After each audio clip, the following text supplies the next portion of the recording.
It's 2002, and the world is engulfed in the ongoing Second Chechen War. In the bustling city of Moscow, around 50 Chechen rebels stormed the Dubrovka Theater during a sold-out performance of a popular musical, taking around 900 people hostage. But what drove them to this desperate act? To truly grasp the gravity of the Dubrovka Theater siege, we must rewind our clocks a bit to the year 1991. This was when the Soviet Union was on the brink of collapse, and the winds of change were sweeping across the vast nation. Amid this historic transformation, something extraordinary happened in Chechnya. In 1991, as the Soviet Union's grip on its constituent republics was slipping away, Chechnya seized a moment of opportunity. In a bold and daring move, Chechen leaders declared their independence from the crumbling Soviet Empire. It was a declaration that would send shockwaves throughout the region and set the stage for the tumultuous years to come. But Russia, under the leadership of President Boris Yeltsin, had a very different plan in mind. They viewed Chechnya's declaration of independence as a direct challenge to their authority. In 1994, Russian forces launched a full-scale invasion of Chechnya, sparking a brutal conflict that would stretch on for years. The consequences of this conflict were devastating. Chechen cities were pounded into ruins by the relentless onslaught of Russian military might. Homes, schools, and entire communities were reduced to rubble. It was a time of profound suffering and loss for the Chechen people. Faced with the stark reality of their cities being razed to the ground, Chechen separatists made a strategic shift. They abandoned conventional warfare and embraced guerrilla tactics. This marked a significant turning point in their struggle for independence. These separatist fighters, often operating in the shadows, took their battle to Russian soil. They launched daring attacks on civilians within Russia itself, sending shockwaves of fear and uncertainty throughout the nation. And it was against this backdrop that the events of that ominous day in October 2002 unfolded. As we delve deeper into the Dubrovka Theater siege, it becomes clear that this crisis was a culmination of years of conflict, tension, and desperation. The theater, once a place of entertainment, would become the epicenter of a tragedy that would capture the world's attention. It's the evening of October 23, 2002, a night like any other in the bustling city of Moscow. Inside the Dubrovka Theater, a sold-out audience eagerly awaits the second act of a popular musical. The atmosphere is electric, with anticipation hanging in the air.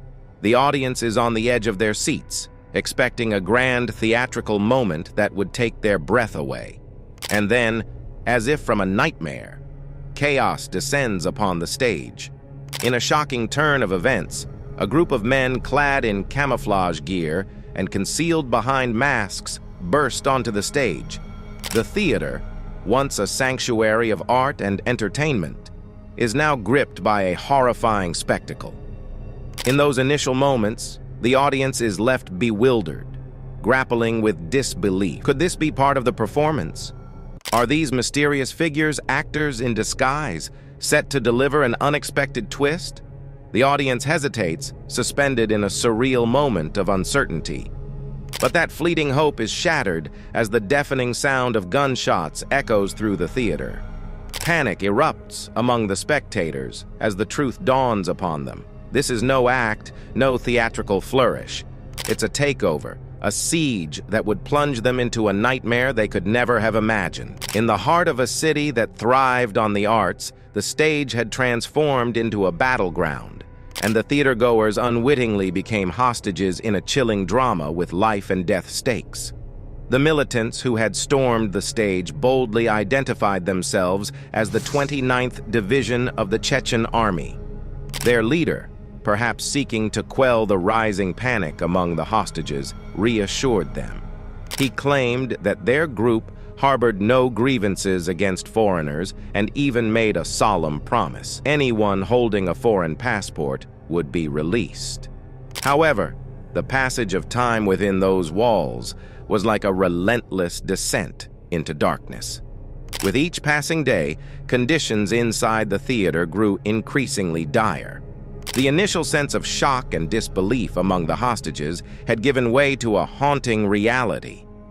The world watched in horror as the situation unfolded. For the hostages, communication with the outside world was their only lifeline.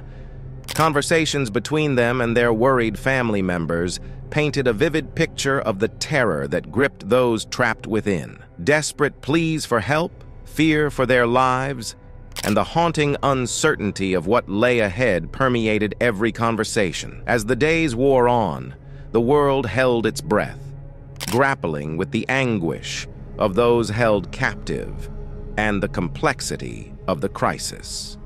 The theater, once a place of laughter and applause, had become a symbol of despair and fear. And during this harrowing ordeal, the question loomed large. Would there be a glimmer of hope amidst the darkness? Or was the fate of these hostages sealed? And here's where it gets even more intense.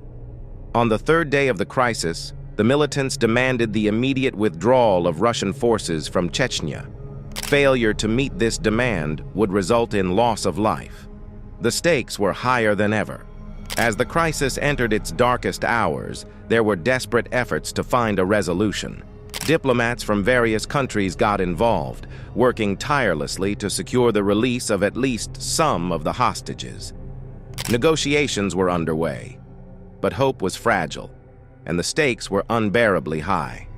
But then, in a heart-pounding turn of events, a brave hostage decided to take matters into their own hands. With courage born of desperation, they attempted a daring escape. It was a moment of breathtaking bravery, but it came at a harrowing cost. Gunfire erupted within the theater as the escape unfolded. Bullets flew, piercing the heavy tension that had gripped the hostages for days. In the chaos that ensued, tragedy struck as not only the escapee, but also two other innocent hostages were hit. The theater, once a stage for artistic expression, had become a battleground of despair, with lives hanging in the balance. With the situation spiraling out of control and hostages in grave danger, the world watched in helpless horror. But this would not be the end of the Dubrovka theater siege. The most critical moments were yet to come. Stay with us as we unravel the heart-stopping climax of this tragic tale. In the early hours of that fateful morning, a battle ensued within the theater. Russian special forces, including the Spetsnaz and Alpha Group, faced off against the militants. The situation was dire, and casualties mounted. As the dust of chaos and uncertainty began to settle, the world witnessed the haunting aftermath of the Dubrovka theater siege. The toll was staggering. Many hostages and militants had lost their lives, leaving families shattered and communities in mourning. But the questions that had simmered throughout the crisis continued to swirl in the air. One question in particular hung heavy. What was the nature of the gas used during the rescue operation? The world sought answers, and the truth was shrouded in mystery. During this sad aftermath, Moscow Mayor Yuri Luzhkov stepped forward to acknowledge the Russian special forces. He praised their skill and courage in the face of an impossible task. The operation, though fraught with peril, had demonstrated their unwavering commitment to saving lives. But despite the praise, the crisis had far-reaching consequences that rippled through Chechnya and beyond. The seeds of conflict sown during those agonizing days would continue to bear bitter fruit, fueling further unrest and turmoil in the region. The Dubrovka theater siege was not just a chapter in history. It was a stark reminder of the complexities of warfare and the human cost it exacts. As we reflect on this tragic event, let us remember the lives lost and the indomitable spirit of those who survived. And now, as we bring this chapter to a close, we invite you to share your thoughts in the comments below.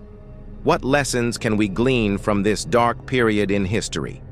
Thank you for joining us, and may the world find ways to prevent such tragedies in the future.